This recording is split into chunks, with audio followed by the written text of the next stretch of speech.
Legal, essa noite nós vamos falar sobre People Analytics. Quem apresenta o tema é o PROGEP. O PROGEP FIA é um centro de pesquisa e educação executiva especializado em gestão de recursos humanos, criado por professores originários da FEA USP. A pesquisa mais conhecida do núcleo é os lugares mais incríveis para se trabalhar em parceria com a UOL. E eles têm também um dos MBAs eleitos 7 vezes consecutiva como o melhor MBA de recursos humanos pela revista Você S.A. Então, vocês estão em boas mãos. Essa noite o tema é People Analytics. Se você não conhece a FIA, eu vou falar um pouco, sou a Fabiane, faço parte do marketing da FIA, vou falar um pouco da FIA para vocês. Nós atuamos em 3 diferentes áreas. Na educação, somos reconhecidos internacionalmente como referência de ensino, mantemos intercâmbios e convênios com universidades dos Estados Unidos, da Europa, da Ásia e das Américas. Temos curso de graduação em administração, MBA, pós-MBA, pós-graduação, mestrado profissional em gestão de negócios e um portfólio completo de educação executiva em EAD. Como consultores, nós já desenvolvemos mais de 8.000 projetos estratégicos que levaram conhecimento e inovação para pequenas, médias e grandes empresas das esferas públicas e até do terceiro setor. Como pesquisadores, somos desenvolvedores das pesquisas Ranking do Varejo, Índice de Credibilidade da Black Friday, os lugares mais incríveis para se trabalhar em parceria com o UOL e Empresas Mais em parceria com o Estadão. Nós somos mais do que uma escola de negócios, nós somos graduação, pós-graduação, mestrado, MBA, consultoria, pesquisa, e isso faz a diferença. Para você que nunca participou de um RH Live Meetings, a dinâmica é mais ou menos 1 hora, o palestrante ele fala com a gente, o professor André já apresenta o palestrante da noite para nós, e você pode interagir com a gente, a professora Mafalda está aqui, vai receber suas perguntas através do Q&A, que é um campo que você tem aí no seu painel de controle. Você usa esse campo para fazer a sua pergunta, para mandar a sua dúvida, que depois da explanação do palestrante, a gente volta para fazer a interação com vocês. Fala com a gente agora e apresenta o palestrante, o professor Dr. André Luiz Fischer, livre docente da FEA USP, onde ministra cursos de graduação e pós-graduação, é mestre em Ciências Sociais e doutor em Administração de Empresas pela FEA USP, supervisor de projetos de pesquisa e consultoria da FIA, Fundação Instituto de Administração, onde coordena os cursos de MBA Recursos Humanos especializado em gestão de pessoas, consultor de empresas, docente e pesquisador nas áreas de tendências e novos modelos de gestão estratégica de recursos humanos, cultura, clima, gestão do conhecimento, da aprendizagem organizacional. Responsável pela pesquisa anual FEEX, FIA Employee Experience, e representante do Brasil na pesquisa internacional de recursos humanos, CRANET. Professor Dr. André Fischer, é com você. Uma boa noite a todos. Boa noite, Fabiane. Obrigado por todos os títulos e tudo mais. E um prazer enorme receber todos vocês aqui novamente no RH Live Meetings. Nós temos organizados pelo menos um evento mensal. Eu sei que todos nós temos um monte de webinars para fazer, um monte de reuniões por meio do computador e da tela, e é um prazer saber que vocês, além disso, dedicam esse tempo para estar conosco aqui, discutindo os temas mais emergentes, discutindo os temas que estão causando discussões, debates, não é? Na área de gestão de recursos humanos, de gestão de pessoas. É muito legal ter vocês conosco. Nós temos sempre alunos, ex-alunos, pessoas interessadas no tema ou pessoas interessadas nos nossos cursos, que tem aqui sempre uma pequena amostra do que é o conhecimento que nós procuramos trazer, tanto para o MBA, como para o curso de especialização, como para os cursos de extensão,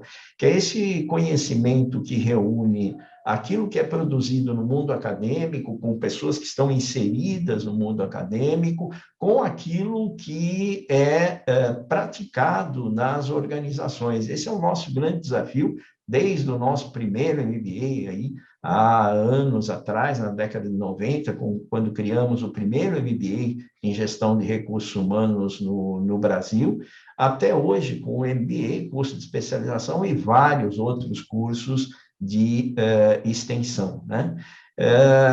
Estão aqui conosco profissionais, os três, que têm exatamente esse perfil, são profissionais de sucesso na academia, pesquisando sobre gestão de recursos humanos, né? A professora Elza, que é nossa coordenadora executiva, a professora Elza, que está desenvolvendo um projeto de um curso que deve ser lançado em meados de setembro, especificamente voltado para as transformações da vida digital e os seus impactos na área de gestão de pessoas, né? E que está aqui presente conosco para acompanhar, na verdade, o debate e o nosso convidado especial, né? O professor Alexandre Pérez. O professor Alexandre, ele já, né, leva esse tema de People Analytics, de Analytics aplicado a recursos humanos, junto com outros professores, para os nossos cursos, para o nosso MBA, para o nosso curso de especialização. E ele tem uma larga experiência na vida profissional, ele geriu um projeto, esteve a cargo de um projeto no Itaú por mais de 6 anos, aproximadamente 6 anos, de implementação justamente dessa área e desses processos dentro do Itaú, né? E ele é mestre pela Politécnica da USP, ele doutorando pela Politécnica da USP também, e atua como professor, atua em projetos nesse campo, né? E tem sido muito interessante ouvir o Alexandre, tanto a visão específica que ele tem a respeito desse tema, como um certo momento, uma oportunidade de conseguir lidar com esses temas e entender exatamente o que cada um desses conceitos quer dizer e como ele se aplica, né? Mas eu vejo sempre na fala do Alexandre, além disso, que é importante para nós, quer dizer, como é que nós dialogamos internamente a respeito desses temas, né? Como é que nós lidamos com isso nos debates, nas discussões sobre investimento, nas discussões sobre implementação, né? Mas acho muito interessante também a abordagem que ele tem sobre o significado da questão do uso de robôs, do uso de analíticas, do uso de inteligência artificial, né? Que significado tem isso? Como nós devemos encarar, como nós devemos perceber, né? Ou como a experiência dele demonstra que nós devemos entender essa inserção no nosso mundo de gestão de recursos humanos, que tem tudo a ver com a questão da humanização das máquinas ou de tornar mecânico humano, né? Esses dois caminhos, quer dizer, tornar mecânico, que é o tornar automatizado aquilo que é humano, né? Ou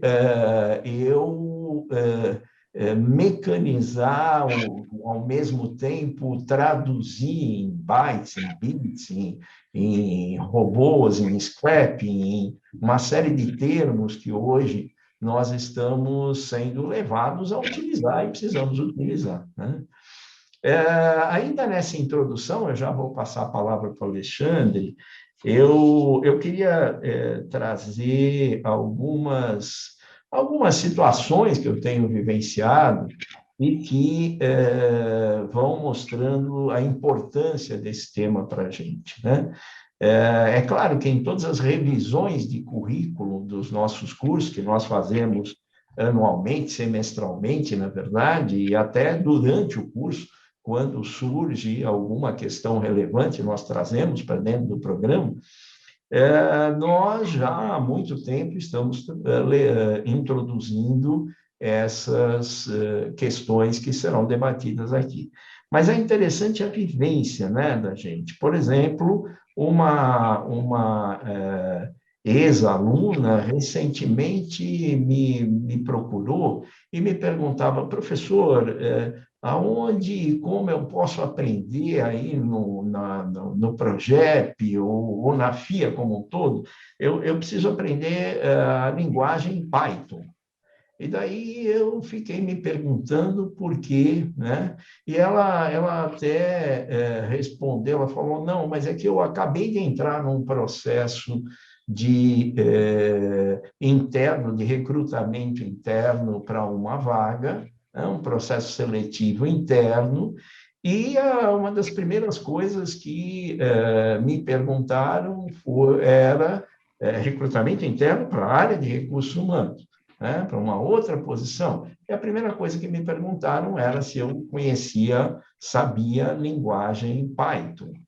E aí eu fiquei pensando, será que a gente deve introduzir essa linguagem como uma disciplina dentro do nosso MBA? Não devemos, nós tratamos disso. No MBA a gente explica, no pós-graduação a gente explica, né, quais são as linguagens que se usa, como se usa, para que se aplicam, mas não dá um curso para certificar alguém a usar a linguagem, né?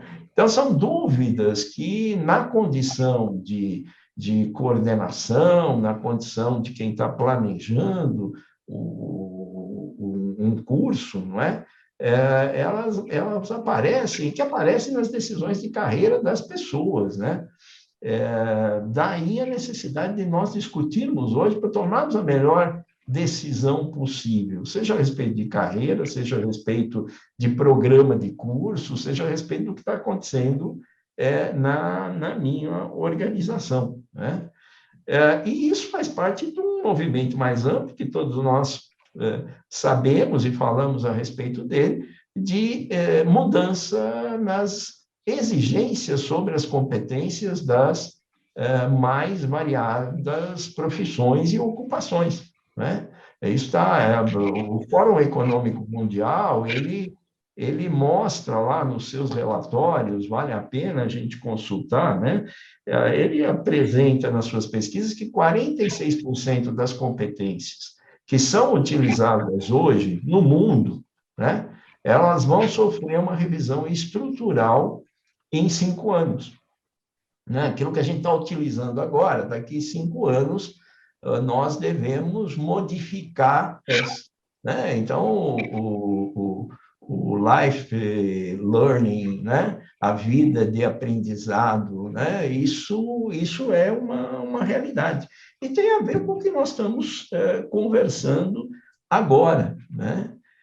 E dessas 46%, a maior parte se refere a mudanças de caráter digital, né? Eu tenho uma transformação digital e eu preciso entender como essa transformação digital atinge aquilo que eu faço, né? E, mais do que isso, num outro documento, o Fórum Econômico Mundial, ele relata quais são as áreas de atuação e quais são as novas, né, entre aspas, ocupações que já existem e que devem sofrer essas modificações e vão permanecer no futuro.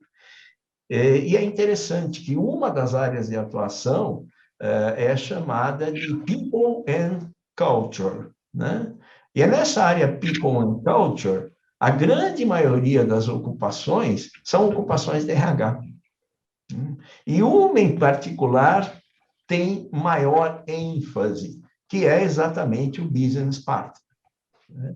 Depois eles criam ali uma outra ocupação de analista, a tradução é difícil, mas de analista de captação por mídias, por meio digital, né? Algo como, mais ou menos como isso, que surgiria aí como uma nova ocupação, né? Mas, enfim, acho que é interessante dar esse destaque para nós contextualizarmos um pouco aquilo que nós vamos ouvir do Alexandre, que é o que interessa para a gente aqui.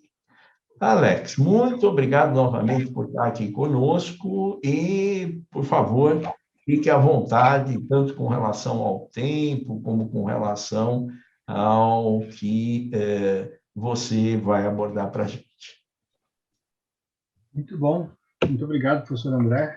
Mais uma vez, obrigado pela fé em me trazer aqui mais uma vez, para a gente poder ter um bate-papo bom aí com o pessoal que quer entender mais aí sobre People Analytics, sobre transformação digital de recursos humanos, e eu prefiro começar a falar de transformação digital, de como a gente faz gestão de capital humano, não necessariamente da transformação digital do RH.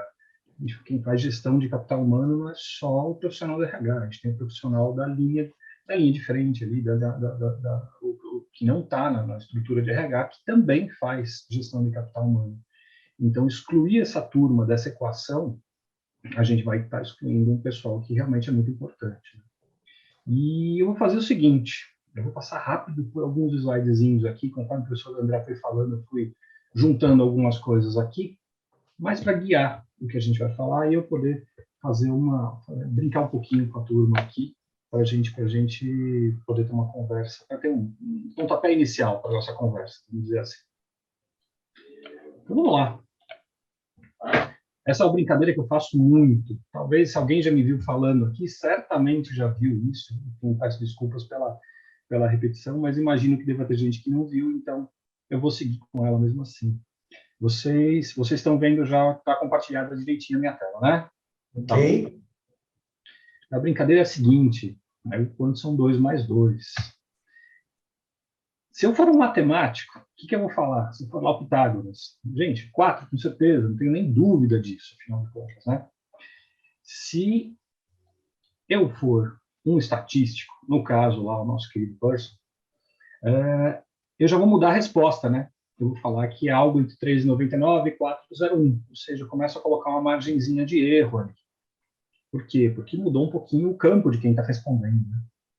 Depois, se eu trouxer o Einstein, um físico, ele não vai nem responder, ele vai perguntar se é escalar ou vetorial. Eu não vou nem entrar no detalhe do que é isso, mas só posso dizer que é algo que varia entre 0 e 4. Então, quando são 2 mais 2, começa a ter um resultado cada vez mais diferente, né, conforme quem está respondendo. Se eu for um contador, ele vai responder quanto você quer que seja, afinal de contas, né? E para não falarem que eu falei mal da classe dos contadores, eu coloco aqui a minha classe, né, os engenheiros. Coloquei o Gustavo Eiffel, que bota 5 que aguenta, não tem problema. Ou seja, cada um está dando uma resposta de acordo com aquilo, enfim, que trabalha com aquilo que entende para melhor responder essa pergunta. E aí eu coloco para vocês, né? Enfim. E se eu colocar o Dave Ulrich, representando o RH? Quantos são 2 mais 2 para o Dave Ulrich? É lógico que é pegadinha, né, gente? Tem a sua resposta. Mas o que a gente pode falar é que para o Dave Ulrich, gente, são 4 radicals. Qual o problema com isso, né? Não tem segredo. Mas aí a gente para um pouco para pensar e fala assim, peraí, mas se eu descontar os ligamentos retroativos, são 5. E se eu considerar o fechamento de folha, já são 7. E eu ponho na conta os estagiários ou não?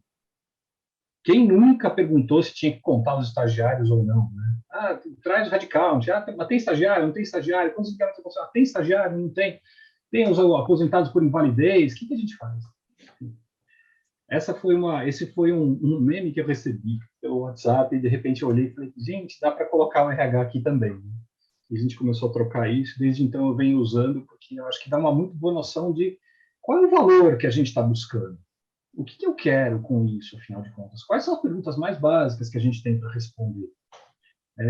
Quando eu trago Analytics para dentro do RH com um pouco mais de robustez, vamos dizer assim, o que eu quero com isso, afinal de contas? É muito bacana a gente ver uma área de marketing, uma área de vendas, área de finanças, fazendo seus analytics, descobrindo coisas super bacanas, e a gente olha e fala, caramba, essa vitrine é muito boa, eu quero outra igual.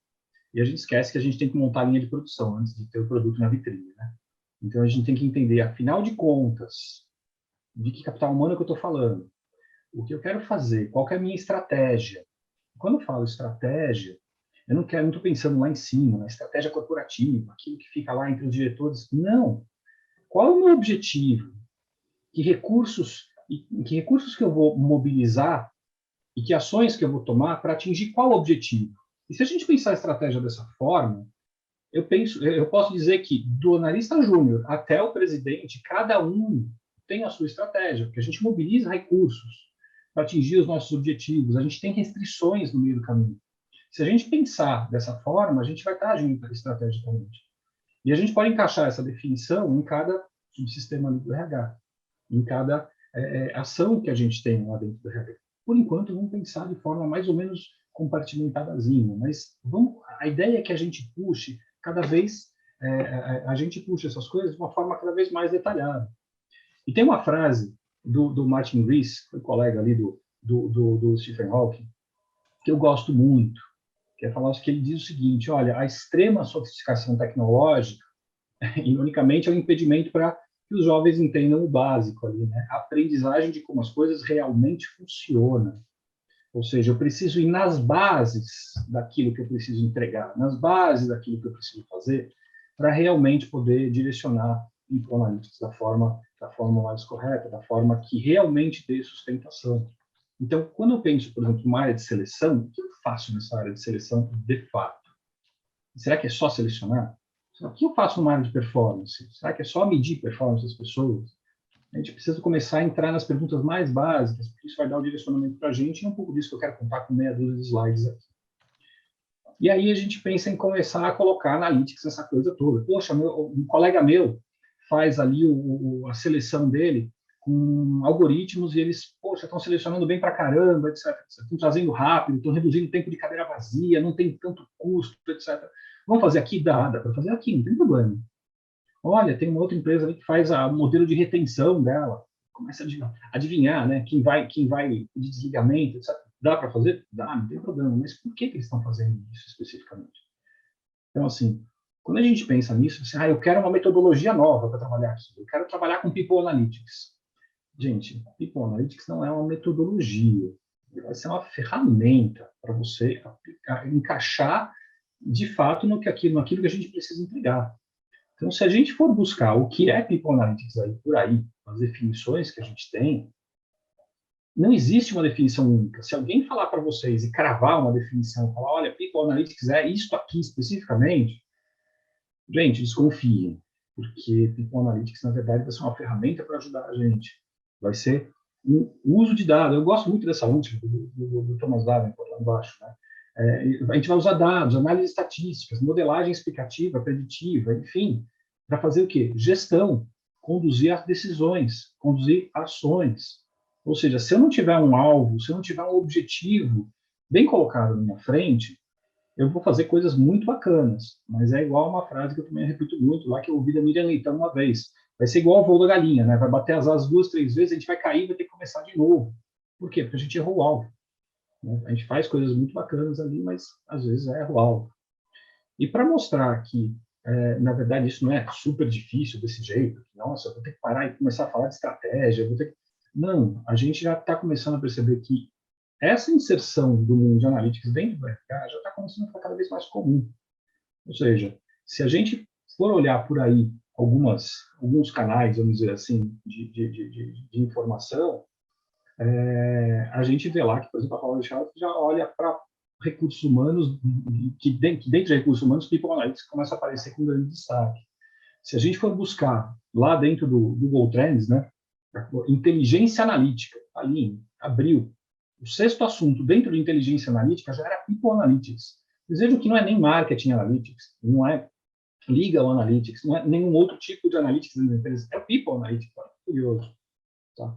Mas, se a gente for buscar só pelo termo Analytics, de uma forma mais genérica ainda, a gente já vê que People Analytics é o 15º.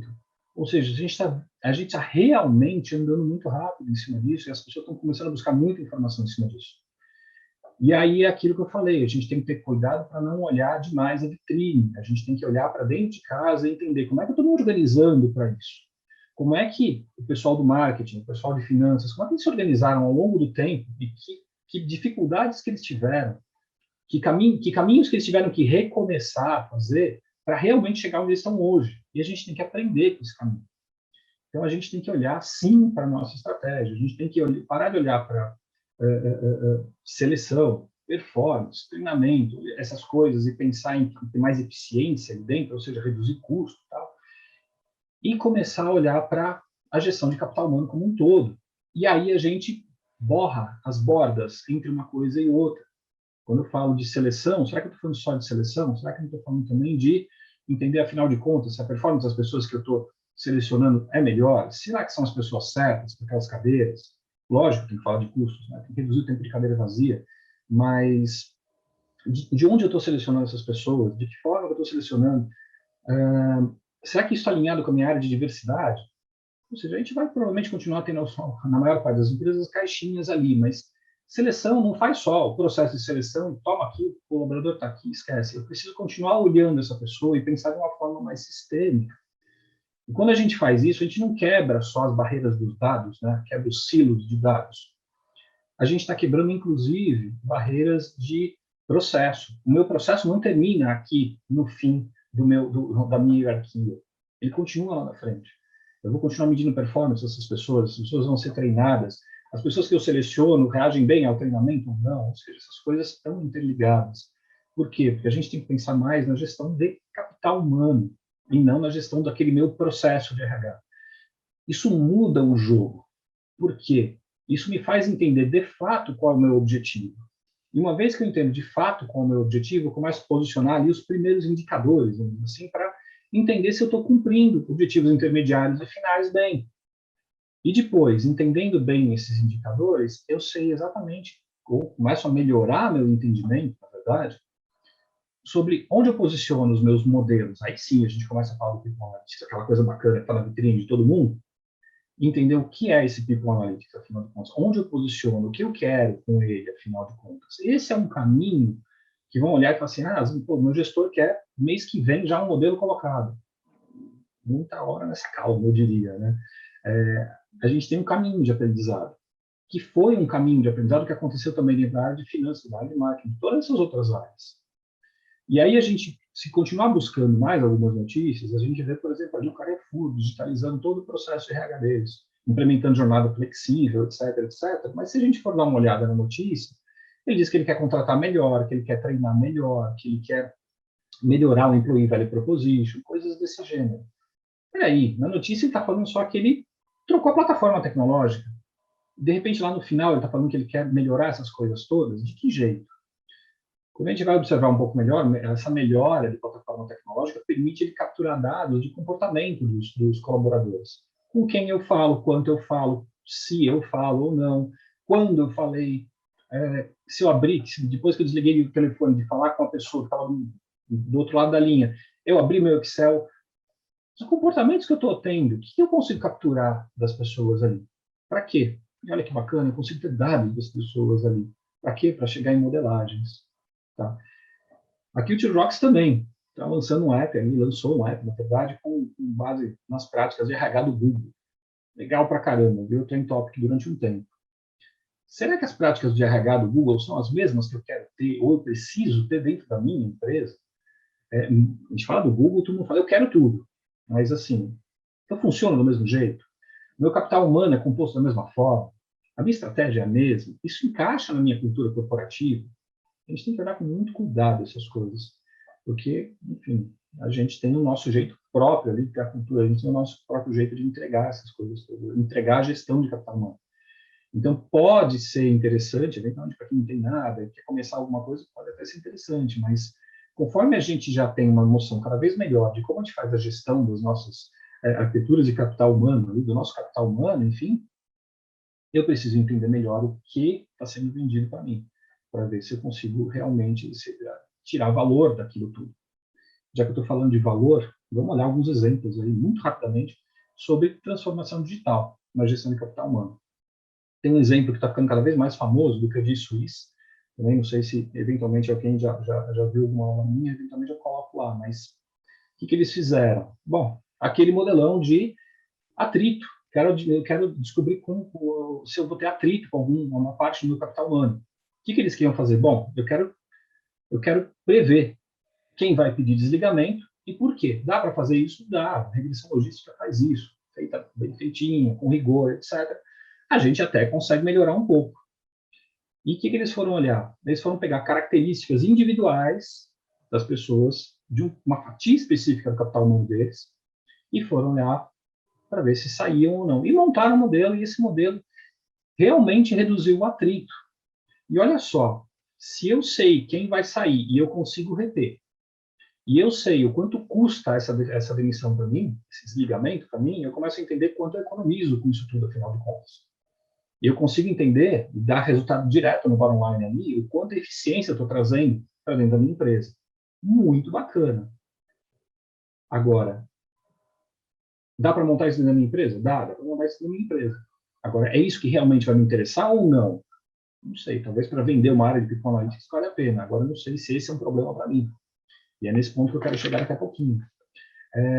A gente vê lá também, na super interessante, em maio desse ano, aqui saiu lá, robôs selecionam candidatos a emprego nos Estados Unidos. Eu conversei com uma colega minha, ela disse o seguinte, eu jamais deixaria uma máquina tomar a decisão por mim. Ela está coberta de razão, de fato, de verdade. Por quê? Da forma como está colocado aqui, ninguém coloca a mão no processo. Será que eu não estou enviesando a forma como eu estou trazendo as pessoas para dentro da organização? Será que eu não estou replicando todos os meus vieses de seleção, mesmo que sejam, enfim, inconscientes ali, é porque uma máquina está fazendo que está certo? A mesma coisa que a gente vai falar de gestão algorítmica, né? Eu coloco todas as minhas regras de gestão ali, e porque aquilo está num algoritmo, significa que está ok, está certo, enfim. Não sei, eu acho que a gente tem que ter muita calma nessa hora para entender se, de repente, não tem algum aspecto que está escapando à nossa percepção. E mais, eu preciso entender o que eu não coloquei dentro do modelo, para entender se essa saída do modelo tem a interpretação que eu gostaria de dar para ela mesma. Ou seja, não basta a gente ter o modelo, eu preciso entender o que foi colocado lá dentro, eu preciso entender o significado dos dados que foram colocados lá dentro, eu preciso entender em que cenário que eu fiz essa modelagem, se meu cenário mudou, minha modelagem vai precisar modificar também. E mais, o que não está colocado lá dentro. Porque, eventualmente, eu posso ter uma variável importante não colocada lá dentro, que eu não sou capaz, inclusive, de capturar, e ela pode ser importante para eu continuar fazendo gestão. E aí? O modelo funcionando automaticamente desse jeito, ele continua sendo bom? Na minha humilde opinião, eu acho que a gente tem que tomar realmente muito cuidado com esse tipo de coisa. E é interessante que a gente começa a ver propaganda na televisão, inclusive, de gente falando, olha, entregador, você é tudo para mim, etc, etc. Porque a gente já vê movimentos contrários, falando, não, a gente não topa mais essa gestão algorítmica desse jeito. Né? A gente precisa voltar a fazer gestão da forma correta. Né? Então, enfim, hoje a gente tem muitos sinais, vamos dizer assim, acontecendo, porque isso tudo realmente está muito em evolução. Mas, cada vez mais, a gente começa a se dar conta de que deixar essas coisas rodando automaticamente talvez não seja o caminho. Para começar a fechar aqui a sessão slides, vamos dizer assim, vamos pensar em transformação digital, de novo, na gestão de capital humano, não só fazendo o atrito, né? Mas vamos pensar ali, por exemplo, na área de seleção, que eu capturei aqui. O que é transformação digital na área de seleção, por exemplo? Primeira coisa que a gente tem que pensar, qual é o meu objetivo, afinal de contas? Meu objetivo vai ser o quê? Pega meus candidatos, coloca ali no pipeline, super resumido ali de seleção, e eu trago uma pessoa para dentro. Legal. Então, eu trouxe uma pessoa de fora para dentro da organização e pronto. Isso é a minha área de seleção. Normalmente, no fim, a gente pode falar muito rapidamente que é isso.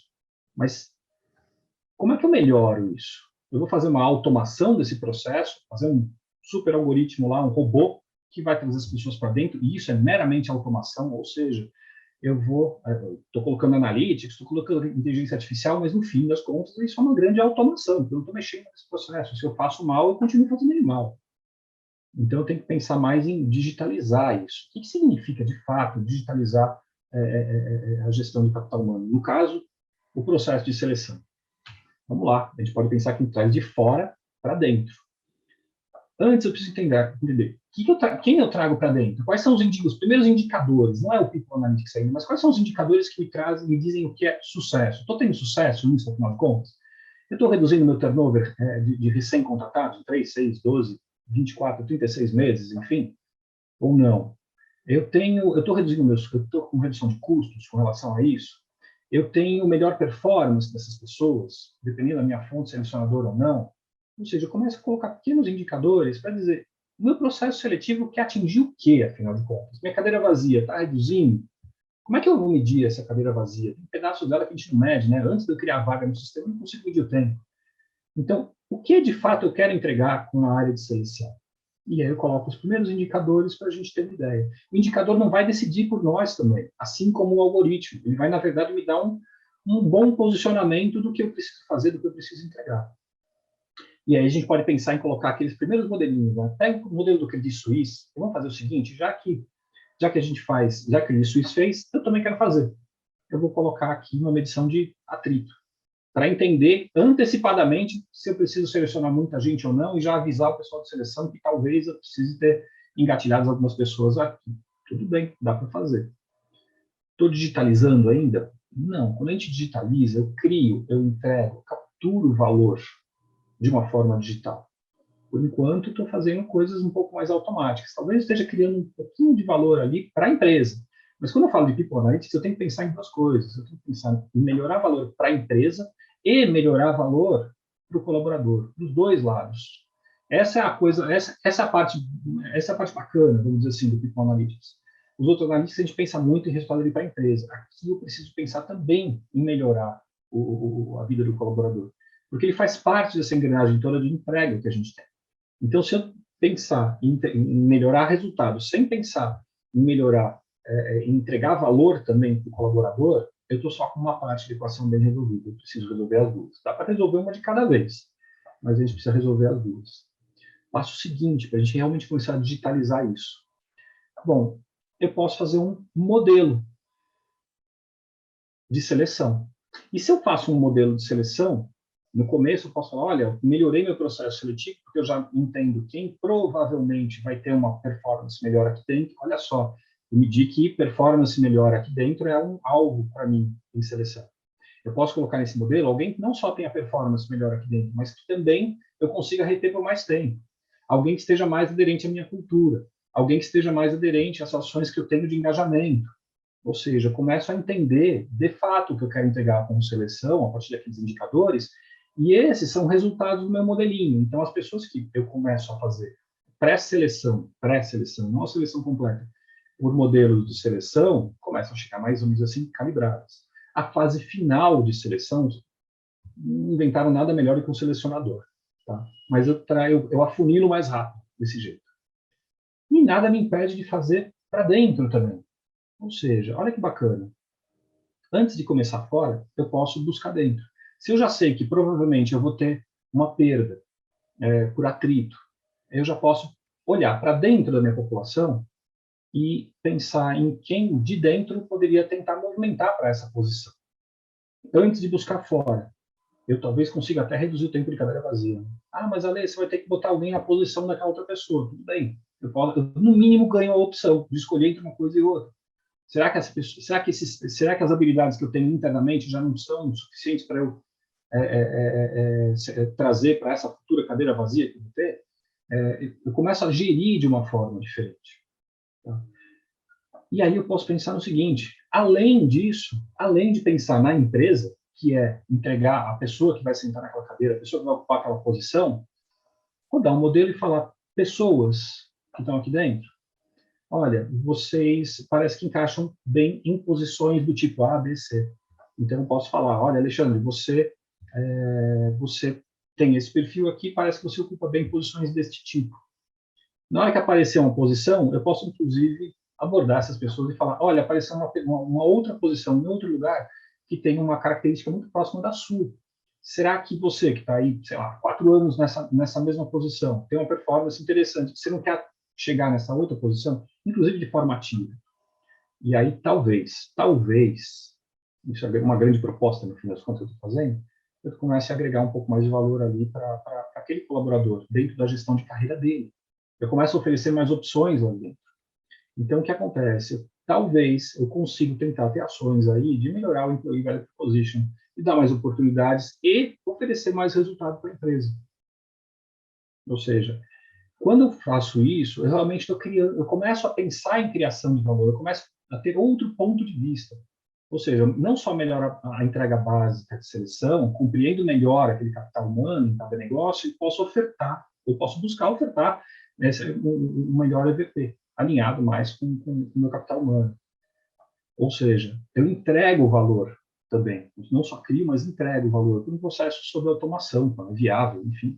Eu reduzo o tempo de cadeira vazia, eu reduzo o atrito com candidatos, eu melhoro minha marca contratante, e eu capturo esse valor. Ou seja, aquele tripé da digitalização começa a cumprir dessa forma.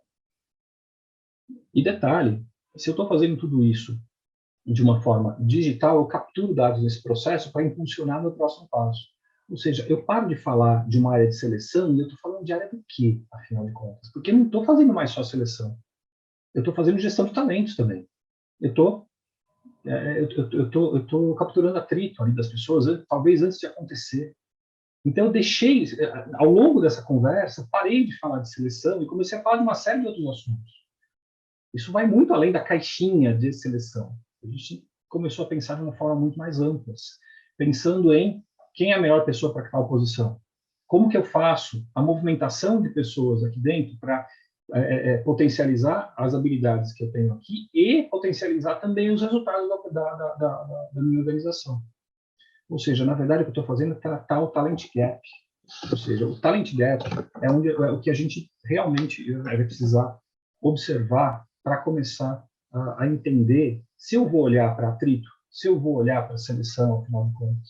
Hoje em dia, enfim, o que acontece? A gente tem que buscar alinhamento com a área comercial, com a área de, enfim, com as áreas de negócio, e a gente pode entender qualquer outra área como uma área de negócio, especificamente, para entender que tipo de habilidades que eu vou precisar no futuro.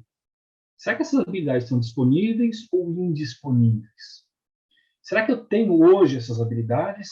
Será que elas vão ser importantes hoje, essas habilidades? Ou será que elas vão ser importantes no futuro? Então, olha só, habilidades que vão ser importantes hoje e no futuro.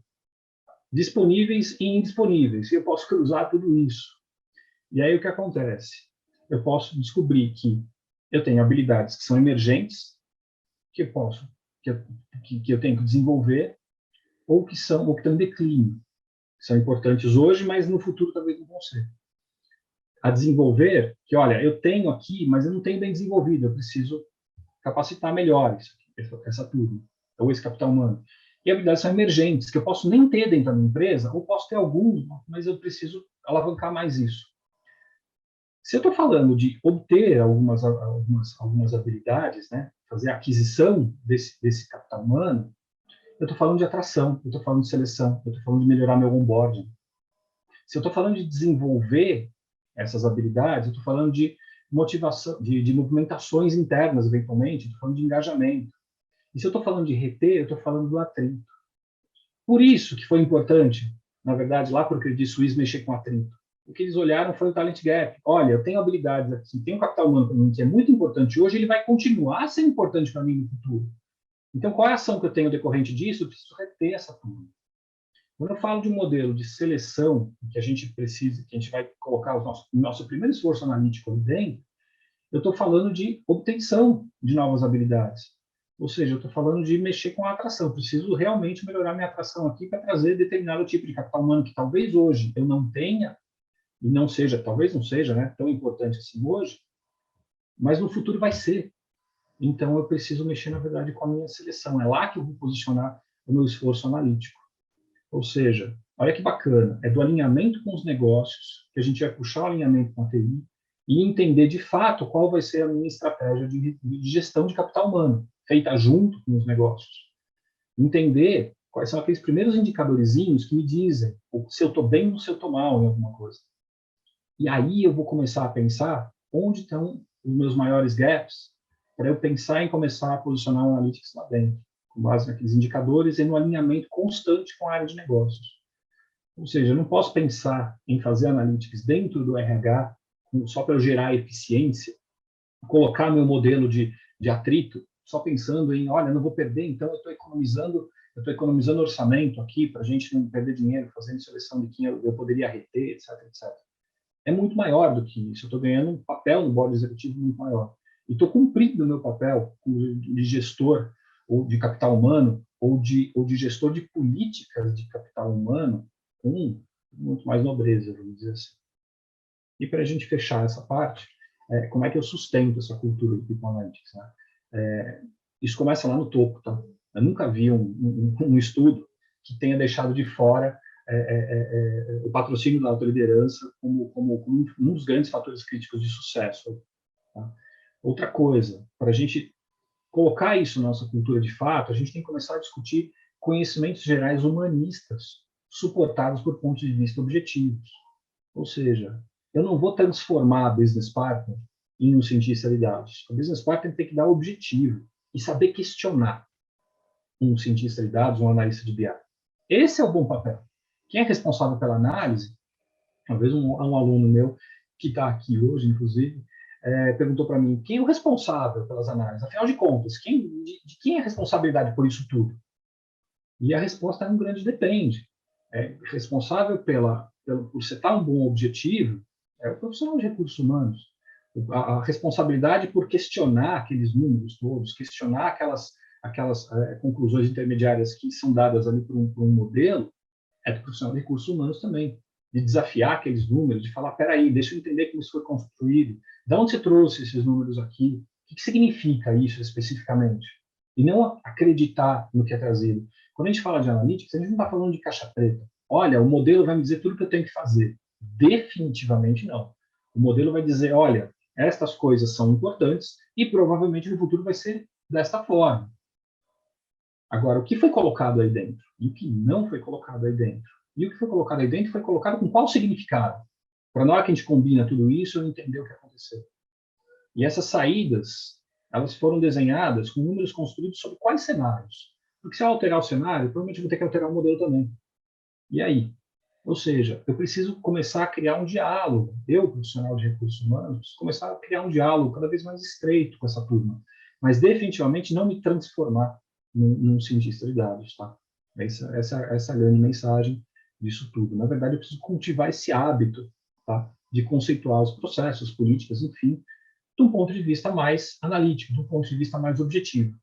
Ah, Leila, você vai colocar tudo debaixo de números? Jamais. A gente nem consegue fazer isso. O importante é que a gente tenha um alvo central transformado em risco, com margem de erro, igual o Person lá na hora que responde 2 mais 2, em que eu tento cercar ao máximo as minhas questões, as minhas perguntas, com os melhores números possíveis que eu coloco ali, mas eu jamais vou encerrar todas as perguntas aí. Eu sempre, em volta disso, vou ter muita incerteza. Coisas que eu não consigo medir, cenários que estão mudando, coisas que não dá tempo de medir, porque, enfim, às vezes tem timing para as coisas também, ou não tem orçamento, enfim. Ou está lá o número, mas eu não consigo trazer aqui para dentro, eu preciso mexer outras coisas, ou seja, eu estou cercado de incerteza. Mas, na medida do possível, o bom uso do Analytics vai transformar em dados mais objetivos a parte central das coisas. A gente vai cercar isso com um bocado de incertezas, a gente não vai conseguir se livrar dos nossos vieses na hora de dar interpretação para isso, e a gente tem que tomar muito cuidado com isso. Esse é um detalhe muito importante, a gente está falando um tempão sobre isso também. Mas a gente vai trazer para algo mais...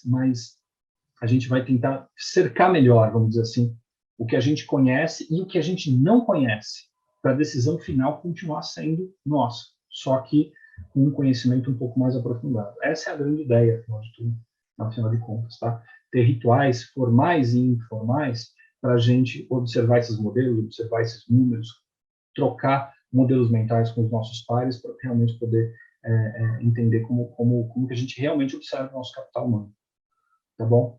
E para a gente fechar aqui a fase de slides, eu gosto muito também dessa frase, que foi escrita, na verdade, pelo Cláudio Moura de Castro no final do ano passado, não lembro a data especificamente, mas que a tecnologia não é um fim em si, mas uma mecânica de transmissão de informação. E a parte final é ótima, né? Ela não é a pizza, ela é o entregador. Ou seja, ela não é um fim realmente em si. Tá? Eu vi que chegou um bocado de dúvidas aqui. Eu vou ver se eu consigo começar a responder para vocês, então. Cheguei de mostrar slide, vamos começar a bater papo aqui. Olha, eu estou indo pela ordem especificamente aqui, vou tentar responder. Alexandre, se você nos permitir aqui, a gente vai meio que administrando só uma coisa. Eu queria, só antes de... Depois você caminha, né? Eu queria, antes de entrar nas questões, né? Nós estamos acompanhando aqui o nosso horário e tal, também nele. Eu queria ver se a Elza tem algum comentário, alguma questão para você, e depois entrar aí nos vários comentários que surgiram, tanto no bate-papo, como depois no nosso Q&A. Mas a gente pode ir fazendo aí as perguntas, assim você fica mais concentrado, Alexandre, na resposta. Tá legal? Tá legal, obrigado. Legal, muito obrigado até aqui. Oi, Elza, olha, obrigado pela presença e seus comentários, rapidamente, por favor. Bom, Alexandre, eu gostei muito da sua apresentação, né? Eu acho que ela serve não só para o público de recursos humanos, mas para as empresas, para a sociedade como um todo, porque eu tenho visto muita ansiedade em relação à ideia de dados, de TI, de digitalização, né? E é uma ansiedade um pouco desordenada algumas vezes, né? Dá a impressão de que um bom programa, um bom técnico, né? Vai resolver tudo, né? Então, eu achei excelente conforme você foi construindo o seu raciocínio e chegou na cultura de People Analytics, né? Que é uma cultura que precisa, como tudo que a gente fala de cultura, ela precisa vir de cima para baixo, mas ela precisa ir provocando uma transformação mais ampla na empresa para que a gente possa organizar e utilizar os dados que muitas vezes já estão disponíveis, né? E uma outra coisa que eu achei muito interessante foi o foco que você colocou em recrutamento e seleção e depois abriu para diversos outros subsistemas de recursos humanos, né? Ampliando a nossa visão. Quando você trouxe o primeiro problema, eu também foquei naquilo, né? E conforme você foi abrindo, né, e foi trazendo a gestão de talentos, né, foi trazendo diversas questões para chegar na ideia de valor, né, tanto para a empresa quanto para o empregado, eu acho que você trouxe uma contribuição excelente. Parabéns. Legal, obrigado. Mas eu acho que é um pouco disso também, assim, é um pouco disso mesmo. Por isso que eu gosto, para mim a beleza do People Analytics está exatamente aí. Tá? Eu comecei minha carreira dentro do Analytics, né? Dentro de uma área comercial. Então aquilo era negócio puro, né? Então não tinha uma visão diferente. E na verdade as pessoas estavam colocadas ali dentro, não, aquilo é gestão, aquilo lá que o pessoal da RH, a gente literalmente não tinha aquela preocupação. E quando eu entrei na RH, e quando a gente começa a se preocupar com o capital humano, na verdade tem que entender como é que ele participa da agregação de valor, como é que ele cria valor. E eu tenho que lembrar que essa pecinha dessa máquina, ela também precisa de lubrificação, ela também precisa funcionar bem. Ou seja, se ela entende que, se o colaborador entende que não tem valor para ele participar daquele processo, ficar naquela empresa, eu perco. Então, eu preciso ter um alvo duplo, necessariamente, dentro do People Analytics. Eu tenho que, sim, lógico, agregar valor para a empresa, porque estou usando recursos da empresa, e é para isso que a gente está lá. Mas também eu tenho que pensar em quem é o capital humano que eu estou atingindo e de que forma eu estou atingindo isso. E eu preciso melhorar a vida dessa turma toda. E essas duas coisas têm que andar juntas. E aí, sim, eu vou conseguir fazer a agregação de valor mais nobre que a gente tem dentro do People Analytics. Tá? E a gente realmente borra as diferenças entre os subsistemas do RH. Parar realmente de pensar cada subsistema de uma forma separada. A gente tem falado cada vez mais para dados, né? Eu tenho que transitar os dados entre um e outro. Por que eu preciso transitar esses dados? Porque o meu objetivo não está encerrado dentro da caixinha. ele segue adiante. De seleção, eu acho que é uma das melhores áreas para a gente poder observar isso. Eu preciso entender se a performance dessa pessoa é boa, se eu vou ter retenção dela depois, se os treinamentos que eu vou colocar, o pipeline de treinamentos que ela vai ter, ela reage bem ou não, ou seja, a seleção é a ponta inicial de um processo muito maior, e que é resultado que a gente pode atribuir à área de seleção, inclusive. Ou seja, é uma cadeia muito maior. Existem questões mais filosóficas, né, por trás dos dados, e existem dados que a empresa, inclusive, já tem, né, e que ela não trabalha de maneira adequada, por conta de uma ilusão de que está muito longe dela, né, a ideia de People Analytics, né. Eu acho que você com o seu raciocínio trouxe para mais perto, né, para uma realidade mais do dia a dia. Muito legal. Eu vou devolver a palavra para o nosso querido professor André. Obrigado pelo querido. Hoje me colocaram vários títulos, me colocaram como querido. Puxa vida, eu vou dormir nas nuvens hoje. Então, Alexandre, eu tenho uma pergunta que faz parte aqui dos comentários que eu fui vendo por aqui, antes de entrar na pergunta que está lá no Q&A, que é assim, né? O McDonald's, ele fez um trabalho interessante o ano retrasado, entre 2018 e 2019, que nós tivemos a oportunidade de acompanhar, inclusive oferecendo alguns treinamentos, etc., e foi muito importante aqui no projeto para a gente. E a questão principal que estava ali é justamente conhecer melhor as pessoas que trabalhavam nas lojas, porque imaginem, com a quantidade de lojas, com a quantidade de pessoas que atuam, a distribuição no país inteiro, a dificuldade que é você ter um quadro adequado, né, de um tamanho adequado e com o perfil adequado. Se você tira uma pessoa, você pode deixar de atender ou demorar para atender 10 clientes. Se você acrescenta uma mais, a relação na loja entre o custo, como você disse lá, o David Urich falando de headcount, etc., e realmente o resultado que aquela loja traz. Mas aí, ao começar a trabalhar com isso, e veja, aí tinha um objetivo claro, o objetivo é equacionar o melhor possível o quadro com demanda, né?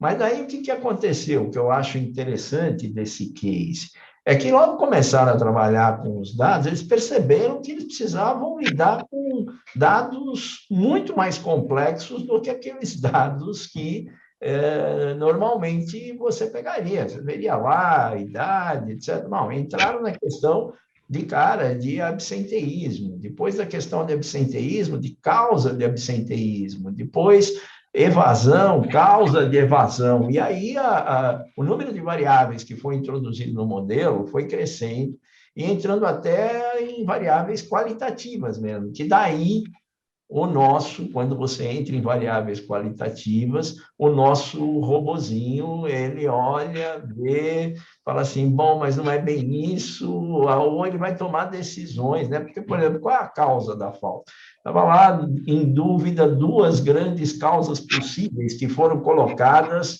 uma distância da outra e no meio fazendo um gradiente, né? Ele falta porque ele quer, porque o menino que trabalha lá na linha de frente da loja, está faltando porque no dia anterior ele foi para uma balada, né? Então ele deve faltar mais de segunda-feira, porque afinal esse cara não é tão responsável assim com essa idade, etc. E aí, não, depois pega o outro lado. Não, peraí, ele teve que ajudar a levar a mãe ao médico, então ele pode faltar em qualquer momento da semana, enfim. O gerar os dados foi muito interessante, mas o interpretar os dados, inclusive qualitativamente, é só o caráter humano, né? da habilidade humana, o skill humano que eu posso colocar nisso. Esse computador nunca vai responder. E o segundo ponto, que realmente foi interessante, é que, se isso é verdade, ao mesmo tempo foi rico realizar o processo, porque o processo acabou lidando com uma série de vieses inconscientes que os gestores das lojas tinham, né? Usando lá o Kahneman, a ideia de viés inconsciente, que é basicamente o fato de você acreditar numa verdade, manter essa verdade como permanente e, por vezes, até mesmo essa verdade já não é tão verdade assim, mas você continua usando ela por conforto. Então, um monte de coisa que os gestores acreditavam, um monte não, algumas coisas cruciais que os gestores acreditavam, que faziam parte do comportamento dos atendentes, os números demonstraram o contrário. Então, eu vejo aí a força do analytics, né, ao lidar com esses vieses inconscientes, e a fraqueza, do outro lado, dada a impossibilidade de lidar com análises que necessariamente são análises qualitativas e necessariamente são análises subjetivas. Eu insisto frequentemente nas minhas aulas, os alunos, né, mas, professor, como é que a gente faz uma avaliação de desempenho objetiva, né?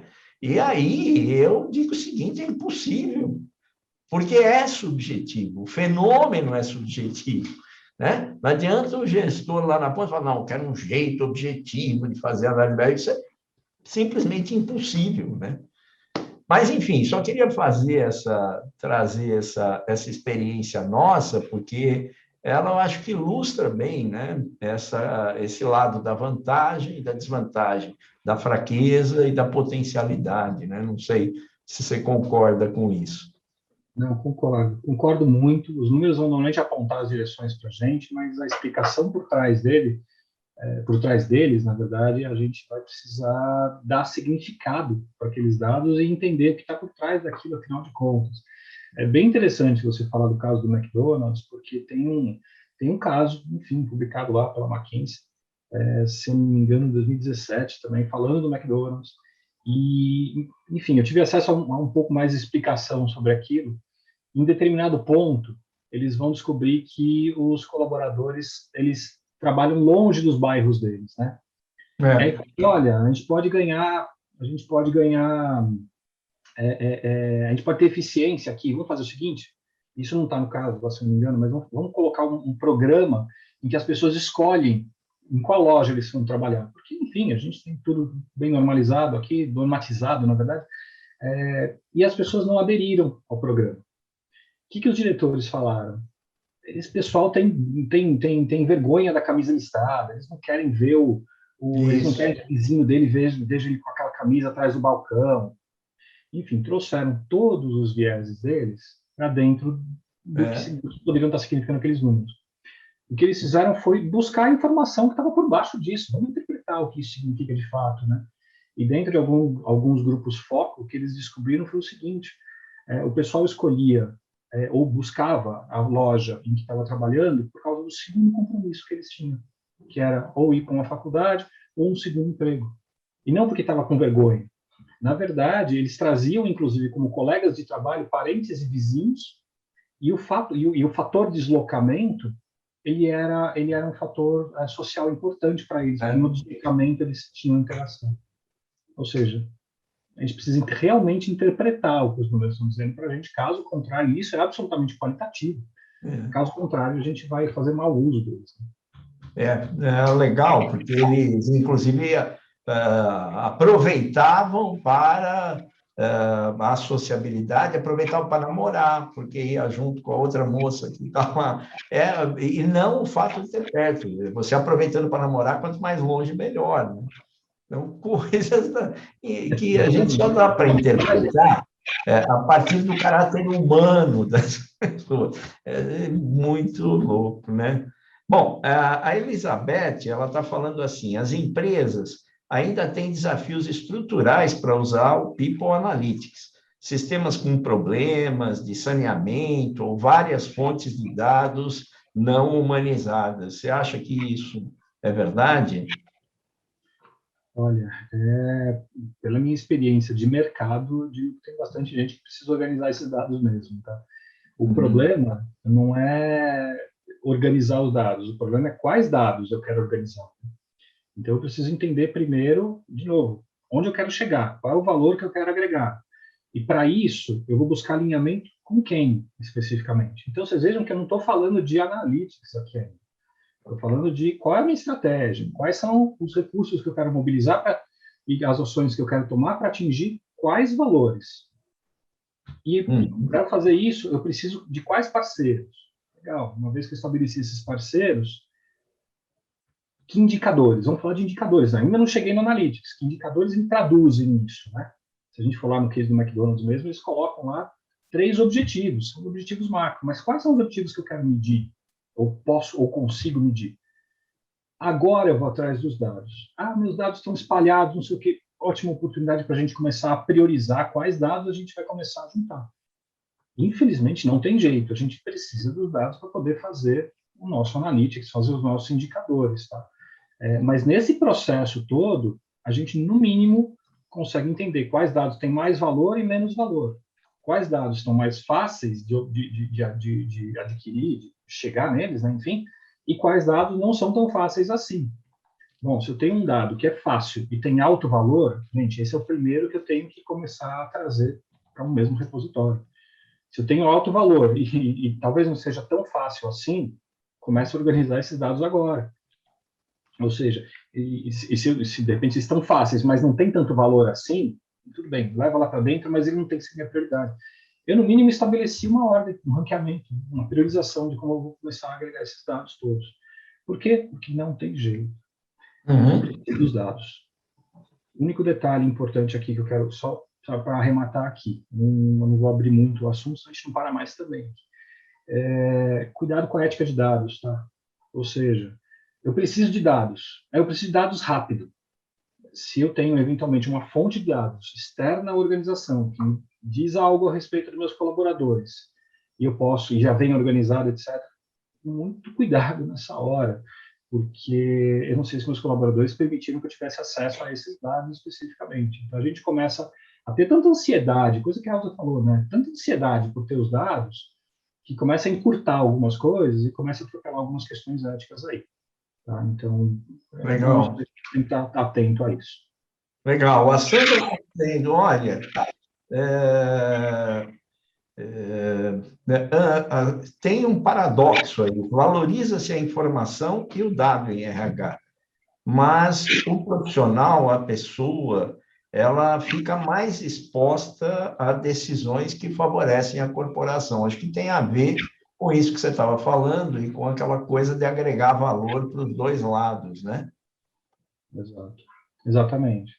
É sempre o objetivo duplo que tem que ser perseguido por quem faz analytics dentro do RH. Tá? Legal. Tem empresas que podem pender mais para o lado delas, sem pensar nos colaboradores? Pode.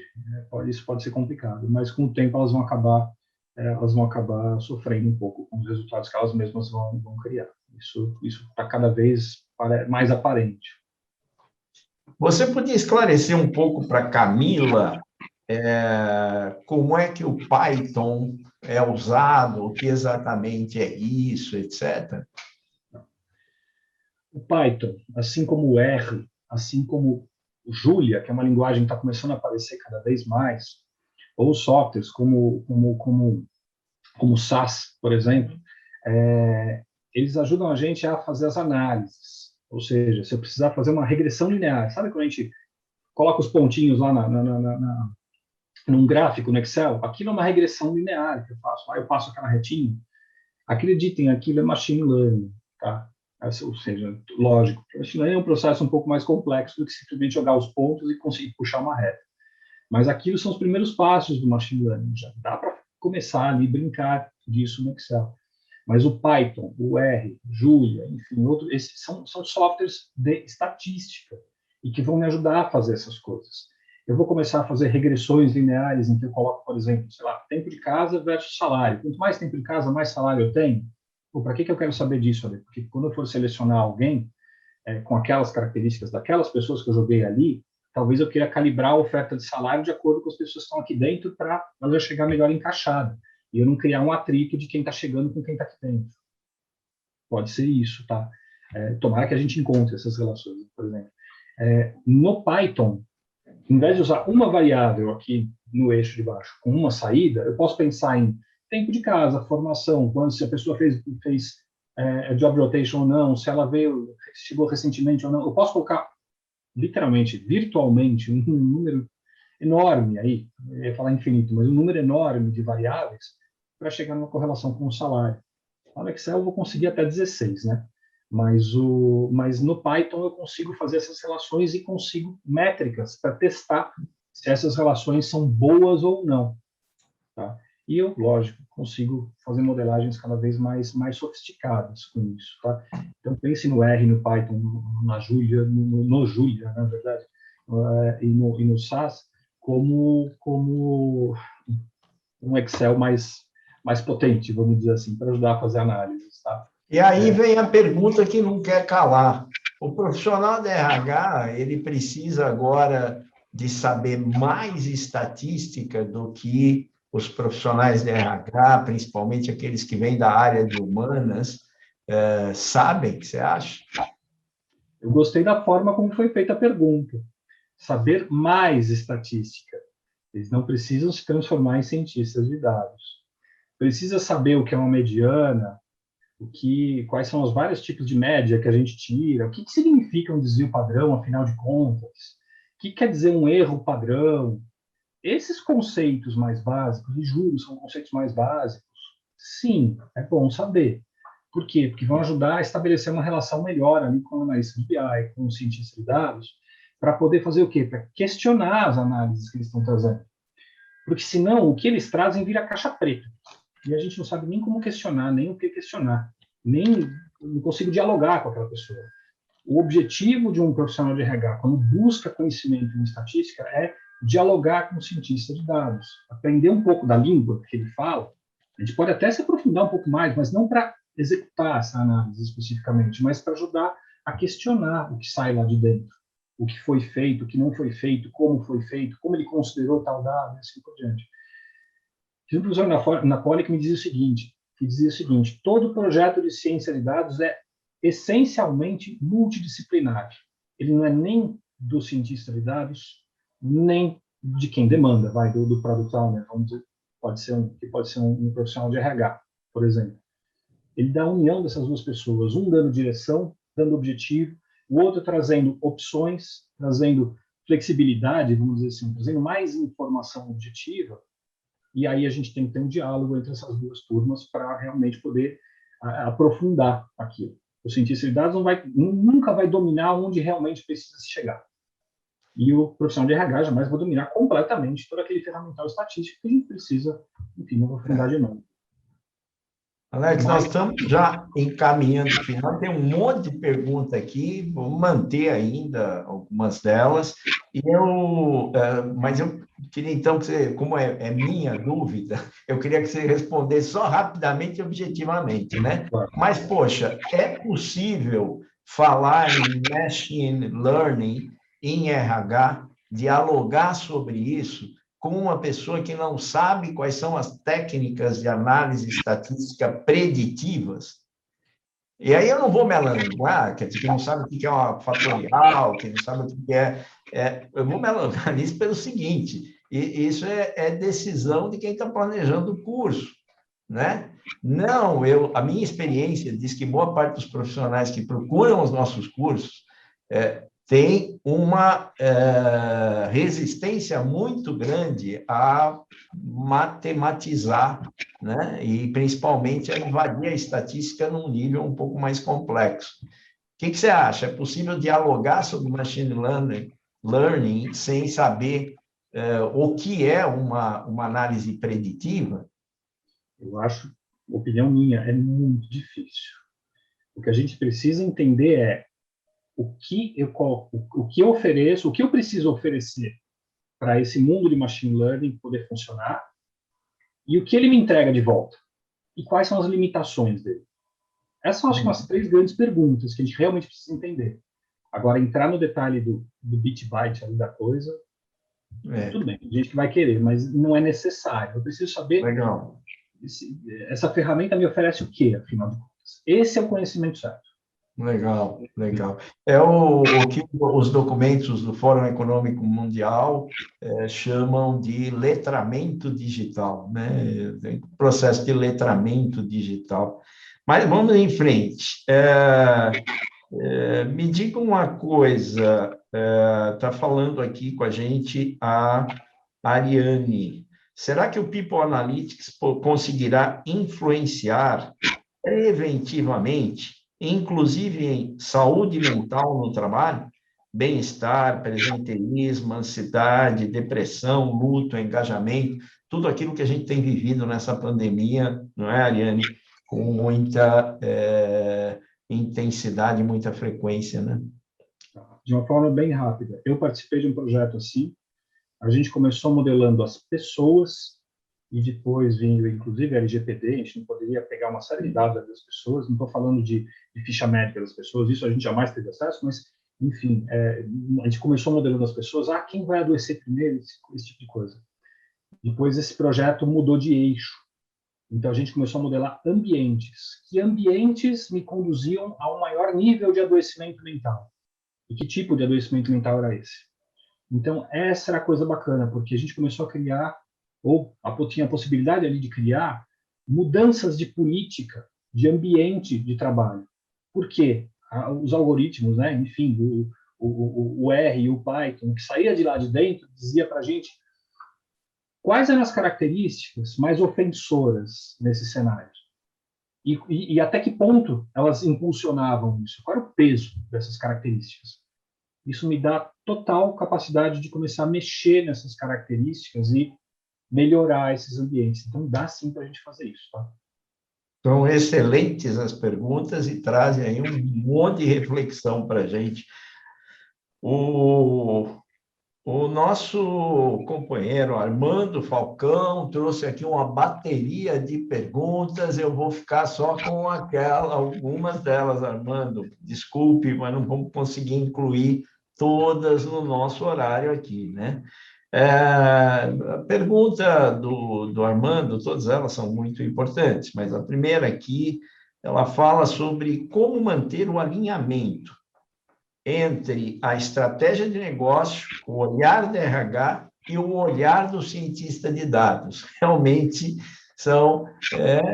essa é a pergunta que vale um pote de ouro, não é? Exato. Estou tentando lembrar de uma frase, estou tentando lembrar quem falou especificamente, está no meu pacote de frases ali. Mas se eu tivesse um modelo que me dissesse todas as respostas e me desse todas as decisões, eu não precisava de um gestor, né? Enfim, o que a gente precisa ali é, enfim, as rotinas de alinhamento que a gente tem entre negócios, entre tudo que eu chamo de negócio, vamos dizer assim, que está fora do RH, pode ser uma área de operações também, e o próprio RH. Ou seja, eu preciso mostrar que eu, com as minhas análises, se a gente for colocar analytics aí dentro, consigo realmente impactar e agregar valor ali dentro dos negócios e ganhar espaço com isso. Sem esse alinhamento constante, você pode até tirar o analytics da equação, a gente perde valor da mesma forma.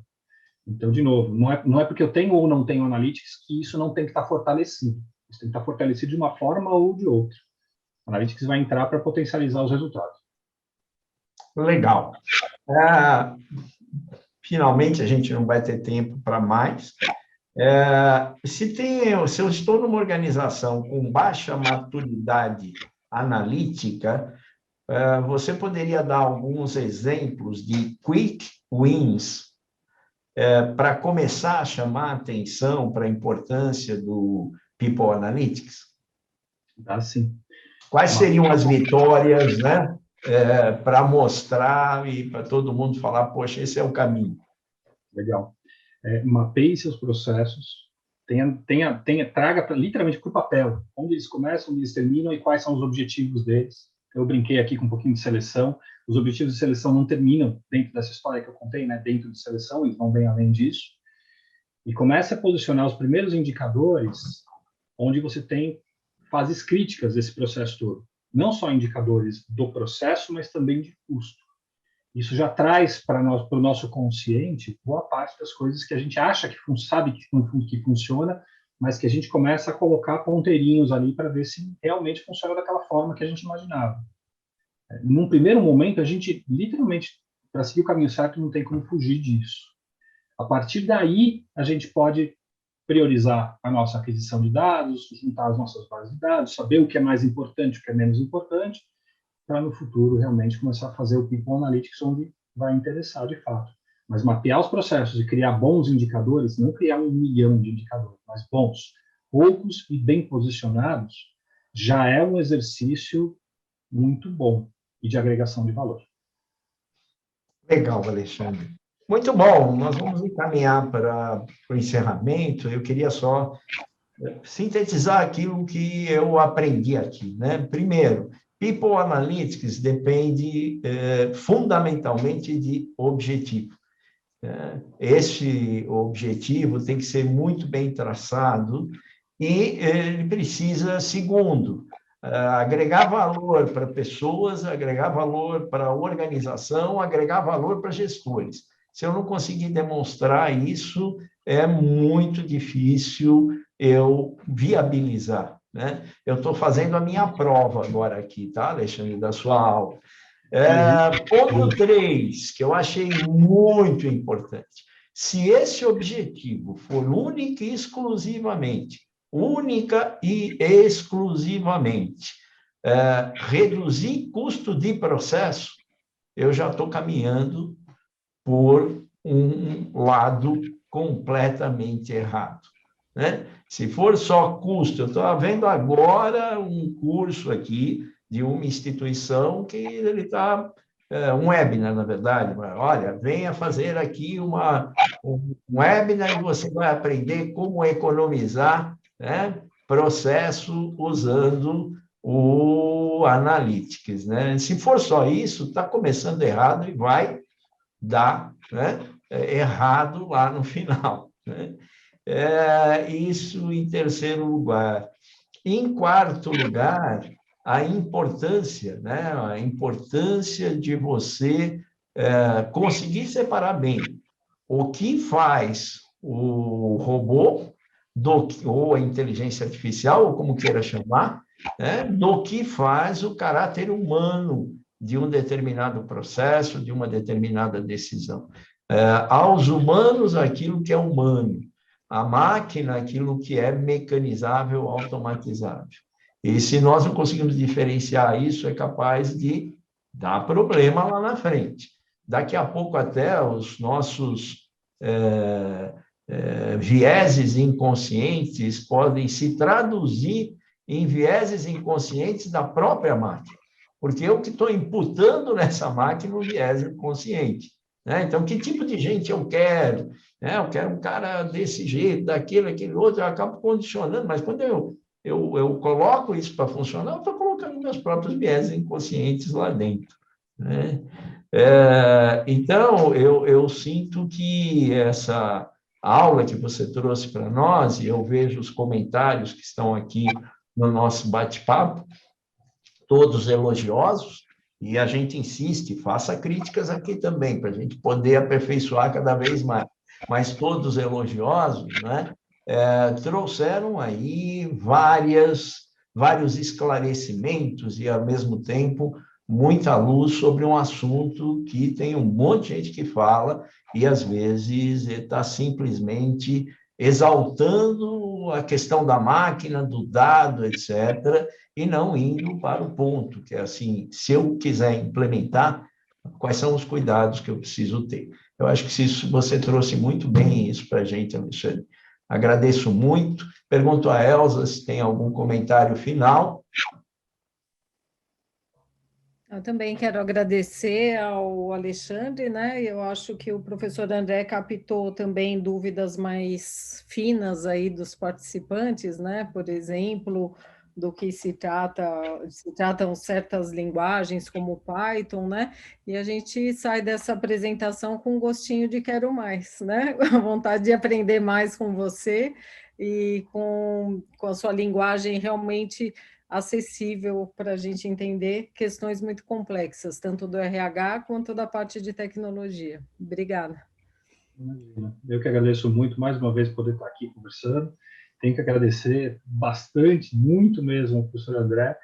As aulas que eu tive ali de gestão estratégica de capital humano foram absolutamente essenciais para algumas conclusões aí que foram sendo construídas ao longo do tempo. E, enfim, fico à disposição aí para a gente continuar conversando sobre essas coisas.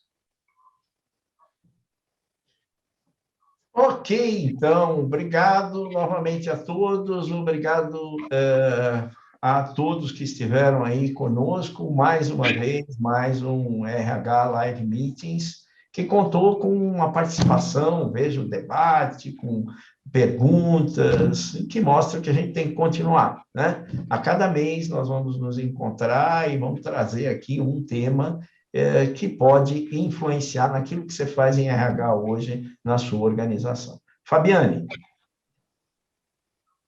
Vamos convidar o pessoal para fazer um MBA com a gente, vamos compartilhar nossa agenda de cursos. Está todo mundo vendo minha tela? Sim. Legal. Então, a gente tem a agenda começando no dia 13, eu acho que não, no MBA de Recursos Humanos começa antes, começa no dia 9 de agosto, uma carga horária de 500 horas. Você pode acessar pelo QR Code do seu celular o conteúdo programático, e também eu vou deixar o telefone e o contato da Vilma Caseiro, que vai dar para você todo o suporte para estudar com essas feras do RH, professora Elza Veloso, professor André Fischer, e fazer parte aqui de um time de sucesso. E também propagar aí a cultura data-driven, não é? Depois a gente tem a pós-graduação em liderança e gestão de pessoas e negócios, e a pós-graduação tem 360 horas, começa no dia 13 de setembro, os formatos presencial, EAD ao vivo. Também a pós, iniciando no mesmo dia, 13 de setembro, de graduação estratégica em gestão de pessoas. Está aqui o e-mail da Vilma Caseiro, vilmac@fia.com.br, o telefone dela 943487483, e vai dar para você todas as informações que você precisa para estudar aqui no Projeto FIA.